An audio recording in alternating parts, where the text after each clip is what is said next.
well, that was a pretty good intro. Welcome to Cooking with Zach, or should I say,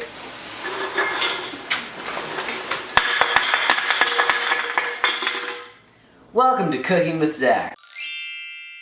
Today on Cooking with Zach, we're going to be making some delicious, all-natural, healthy, vegan potatoes. And here's what you'll need. The first thing you're going to need is a delicious bag of potatoes. Now, you actually don't need the whole bag. You can have 1 potato, 2 potato, 3 potato, 4, 5 potato, 6 potato, 7 potato more. It really all depends on your day. How you're feeling. Are you feeling full? Are you feeling hungry? How are you feeling? Are you just want to eat potatoes? Then probably don't eat a lot of them. Now this next part is all about preference, but some people want to be told what to do. So, I'm going to tell you that on your potatoes, you should put some pepper, some salt, and some garlic. Actually, this is garlic salt, so I don't need the salt. If you have garlic powder, fun fact, garlic powder is basically just garlic, or garlic salt is basically just garlic powder and salt mixed together. So, if you already have garlic salt, don't use garlic powder, just use garlic salt. That way you don't even have to use salt. It's genius, I know, so am I. And if you prefer, you can put some sriracha on your potatoes, because it gives it a nice little kick. Well, let's see what we have to do now. The first thing you're going to want to do is preheat your oven to 420 degrees Fahrenheit. In the, everywhere else in the country, that is, Alexa, what's 420 degrees Fahrenheit in Celsius? That's 215.56 degrees Celsius. Yes, I knew that off the top of my head, I know. You should be impressed.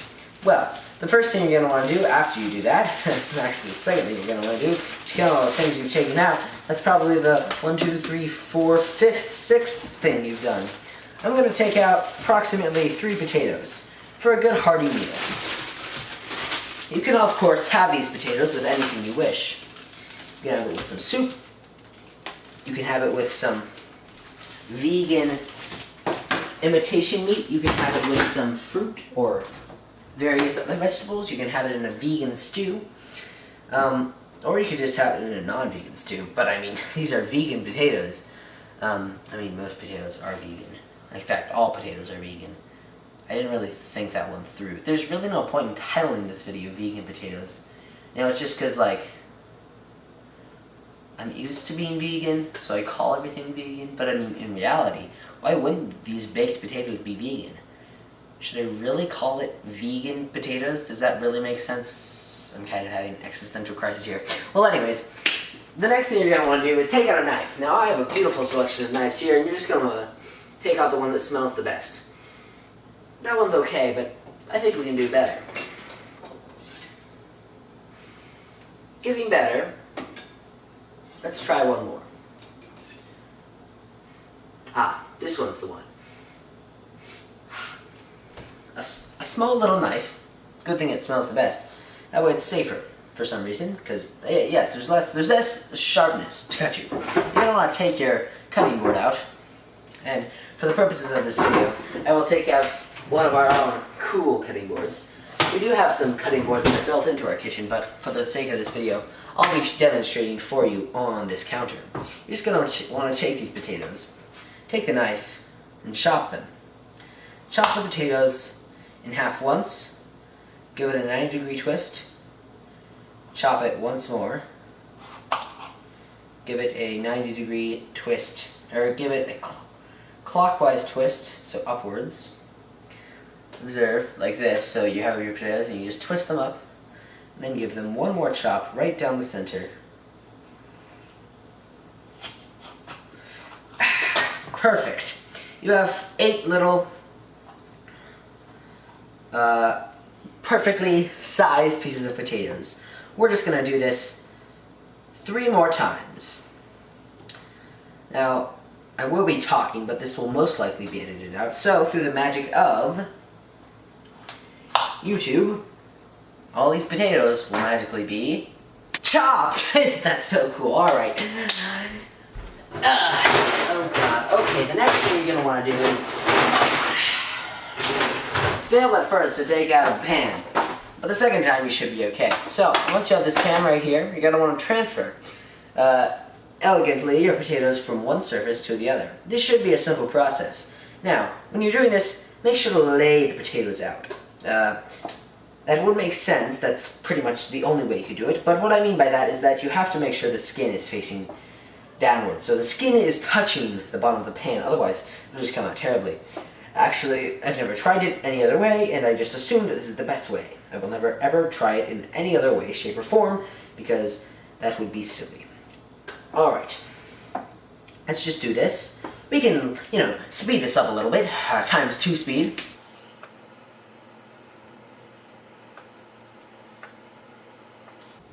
Going a little slow, eh? How about times 4 speed? And now we're all done. As you can see, our potatoes are beautifully laid out. Now, an important tip when you're cooking is to wash as you go. Don't just leave all the dishes until the very end. The good thing about a cooking show is that you don't waste time by washing the pans, because you can still talk about the unique dish that you're preparing. So that's what I will do. Now, these potatoes are actually a very special variety of potatoes known as, come on line, give me the line, Idaho gold potatoes. That actually seems like a pretty normal variety of potatoes, but they're pretty special. So those gold potatoes provide such a unique and supple and succulent flavor whenever you bite into one. Now keep in mind, when you produce this beautiful, beautiful masterpiece of a dish, people might be underwhelmed. They might say, Zach, these are literally a bunch of potatoes chopped into pieces with pepper and garlic salt on it. A baby could make this, particularly if that baby was named Sonny Baudelaire. Did you get it? A series of unfortunate events, readers/viewers? Good one. Anyways, we will now put away the dish rag that I pulled out of the dish rag compartment and prepare our spices. So, we will transfer our beautiful, beautiful plate cooking pan over here, and we will take our spices, starting off with pepper.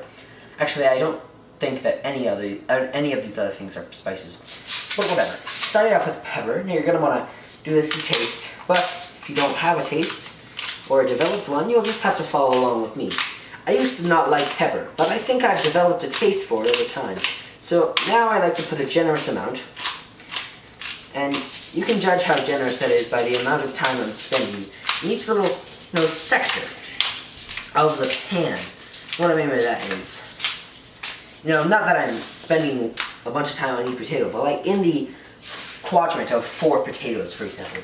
Because if you take this beautiful masterpiece that I've prepared here, you divide it into 6 little quadrants of 4 potatoes.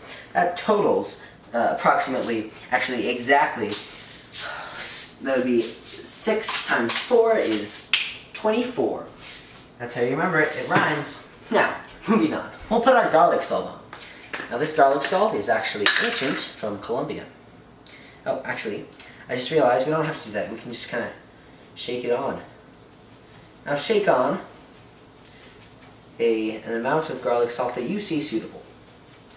Or you can just follow along with me.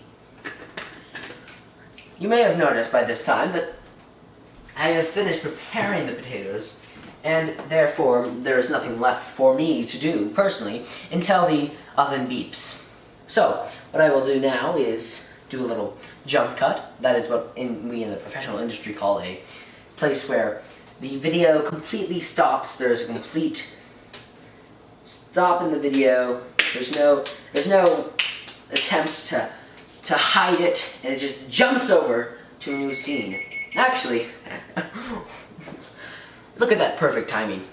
The oven just beeped now. So what you're going to do now is simply take out the pan. Actually, I would call it a cookie sheet. That's what I would call it. You take out this cookie sheet and you place it on the top rack of the oven. Why the top rack? Why, simple. Because the top rack is on top, and therefore, since it's on top, and by the way, we're going to be setting a timer for 30 minutes on the oven, or you can do it on your phone if you prefer, or if your oven doesn't have a timer, of course.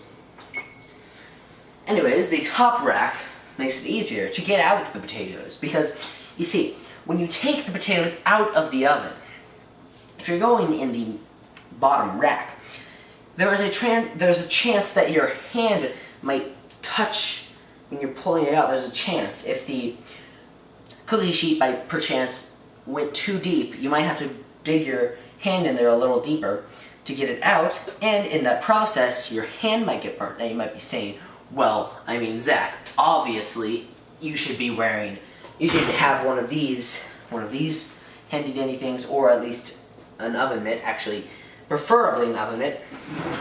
I prefer to use this silicone thing that works very well. You can buy one of these somewhere. I used to have two of them, one was blue. We might still have it, it could be lost. Anyways, your hand can get burnt even if you're holding it, like such. I should have put it away. See, your hand can get burnt in this area right here. Now this problem could be solved with an oven mitt, the glove itself, the mitten. But of course, this is completely absurd, because if you think about it, I don't have one of them, so it's just not plausible. At this point, we will, folks, actually have a jump cut, because quite frankly, there is not enough time in the world to let this video go on any longer. I mean, it's already 14 minutes and something seconds. And, well, we have 30 more minutes to wait. So at this point, I will snap my fingers, and we will get right back to you. And now that your potatoes are done, simply transfer them over to a plate.